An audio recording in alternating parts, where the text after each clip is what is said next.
Bonjour, here we are, Chapter 3, Grammar Lesson 1. I have some good news and some bad news.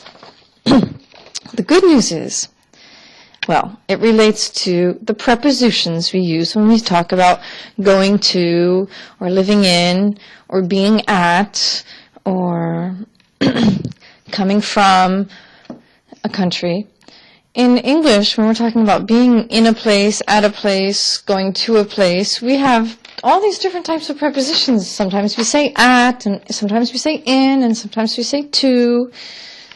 Well, in French, you only need to know one preposition, but the bad news is you're going to have to figure out whether that preposition is en, which you use before a feminine country or a masculine country that begins with a vowel, or if you're going to use o, that's au, but it sounds like o, which you'll always use before a masculine country.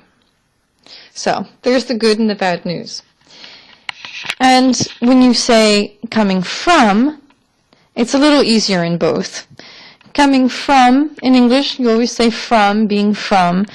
In French, you'll say de, like D-E for a feminine country, and you'll use the contracted du, which, you know what contraction means, that there was a de, and there was an article, le, that became du. You'll use du for the masculine. Oh, and then for the plural, there's not that many, but there are the United States and the Netherlands, and some islands that are plural. You have A-U-X-O, that sounds the same as the singular, and you have des, D-E-S. And of course, for any city, whatever the city, you use a. So, let's look at the modeling that they do for us in this book. Claire habite au Canada, à Montréal. L'oncle Michel habite en France, à Paris. So here we have the tale of two genders. The Canadian country's gender is masculine, le Canada. If you think of the national anthem, Au Canada. I'm not going to sing for you though. And then there's la France, so you'd say en France. Au Canada, en France. Abia habite au Canada. La famille d'Abia habite en Côte d'Ivoire. So Claire has family in France, and Abia has family in La Côte d'Ivoire. But what do they have in common? Their family lives in a feminine country. So here are some examples that the book gives you. J'étudie au Canada. Nous allons au Maroc. Pierre habite en France. Anne va en Espagne. You're just using one preposition, whether you're talking about living in or going to, or... And then you have another preposition for coming from, de or du. All continents, Afrique, Amérique, Antarctique, Europe, Asie, begin with vowels. So you're always using en. Le Canada est en Amérique du Nord. Nous allons en Europe. And here you have the coming from, which is du for a masculine country, and de or de apostrophe for a country beginning with a vowel. Maria est du Brésil. Abia est de Côte d'Ivoire. Je suis d'Asie. Nous rentrons des États-Unis.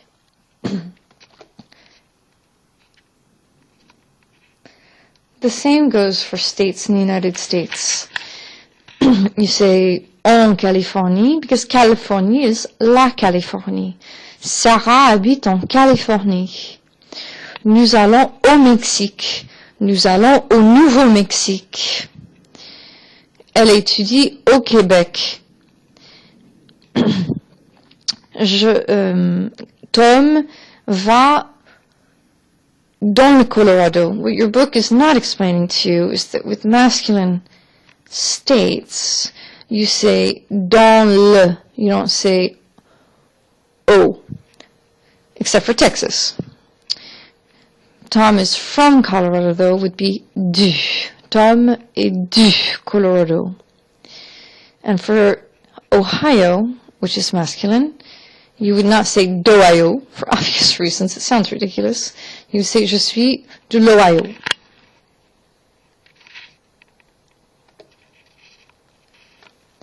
The book's presentation of this grammar lesson is not particularly exhaustive.